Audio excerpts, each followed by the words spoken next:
Hello, what is your name? Hi, I'm Kathleen Maytugade, 27 years old, single. Do you have any experience in other country? No, ma'am. The Philippines. Okay.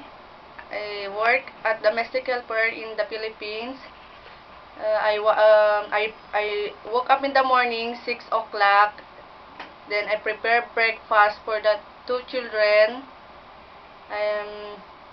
Then I'm sending to the, after that I send to the school.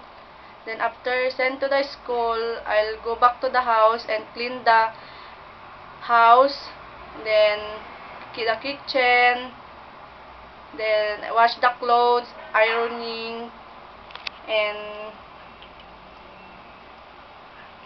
marketing. Then I go to marketing.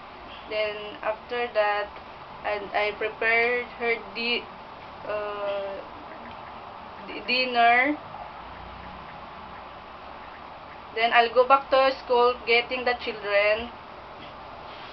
Then to prepare her dinner.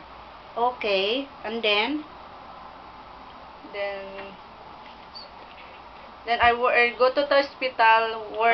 I work to the hospital.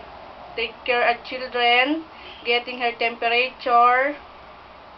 And prepare.